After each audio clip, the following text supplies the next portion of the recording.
Hi friends, welcome to Salem Punitha's Recipes.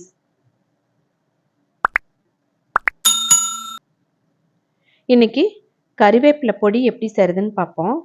இதை நம்ம சாத பொடியாகவும் யூஸ் பண்ணிக்கலாம், இட்லி பொடியாகவும் யூஸ் பண்ணிக்கலாம். ரொம்ப நல்லா இருக்கும். இந்த கறிவேப்பிலையில் ஏராளமான சத்து இருக்குது. கால்சியம், அயன், விட்டமின்ஸ்னு நிறைய இருக்குது.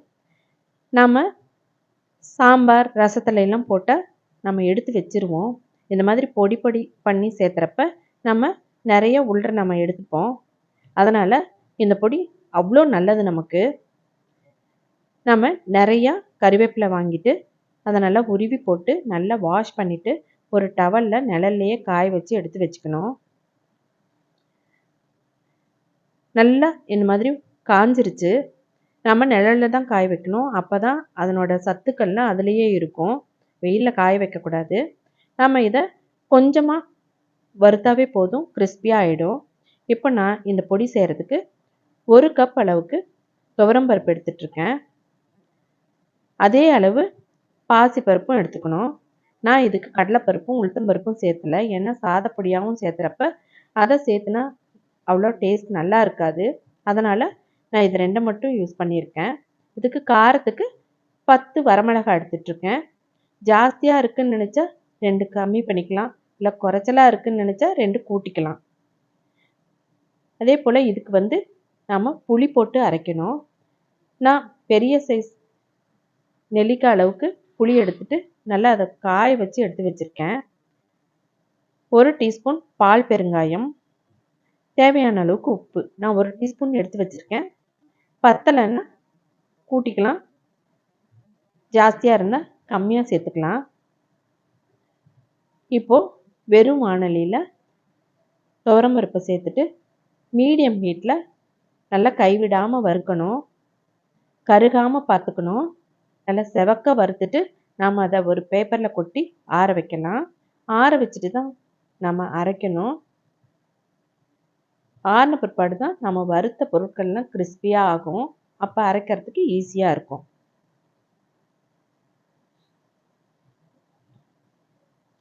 இப்போது அதே மாதிரி பாசிப்பருப்பையும் நம்ம செவக்க வறுத்து எடுத்து வச்சுக்கலாம்.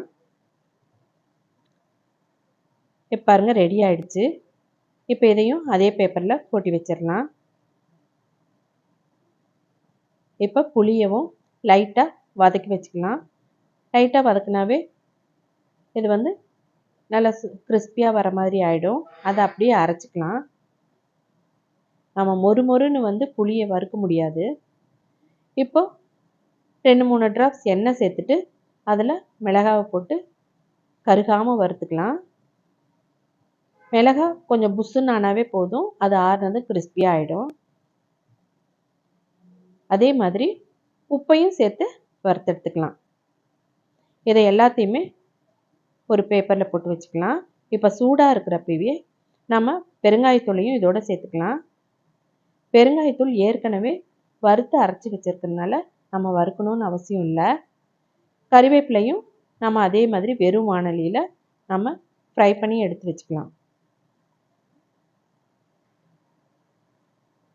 இப்போ உப்பு கொஞ்சம் சேர்த்துட்டு வறுத்தா நமக்கு ஈஸியாக வறுபட்டுரும். இப்போ பாருங்கள், நல்லா கிறிஸ்பியாக வறுபட்டுருச்சு. அதே சமயம் கலரும் சேஞ்ச் ஆகாமல் இருக்குது, அப்படியே இருக்குது, பச்சை கலர்லேயே இருக்குது. இப்போ இதோட புளியை சேர்த்துக்கலாம். இப்போ இதை ஒரு மிக்ஸி ஜாரில் சேர்த்துட்டு நல்லா நைஸாக பொடி பண்ணிக்கலாம். சாதப்பொடியாக யூஸ் பண்ணுறதுனால நைஸாக பொடி பண்ணிக்கணும். இது ரொம்ப நல்லாயிருக்கும். இதை சாதத்தோட சூடாக சாதத்தில் போட்டு நல்லெண்ணெய்யோ இல்லை நெய்யோ சேர்த்துட்டு சாப்பிட்றப்ப அவ்வளோ நல்லா இருக்குது. ரொம்ப சத்தானது. கறிவேப்பிலை சாப்பிடாதவங்க எல்லாருமே இந்த மாதிரி செஞ்சு சாப்பிட்டா ரொம்ப ஹெல்த்தியாக இருக்கும். இப்போ இதை நான் பேக் பண்ணி வச்சுருக்கேன். இது என்னோடய சன்னுக்கு யூஎஸ்க்கு கொடுத்து அனுப்புறதுக்காக ரெடி பண்ணி வச்சுருக்கேன். நீங்களும் வீட்டில் இந்த மாதிரி ஹெல்த்தியான பொடியை செஞ்சு சாப்பிடுங்க. ஹெல்த்தியாக இருங்க. உங்களுக்கு இந்த வீடியோ ரொம்ப யூஸ்ஃபுல்லாக இருந்திருக்கும். தேங்க்யூ ஃபார் வாட்சிங்.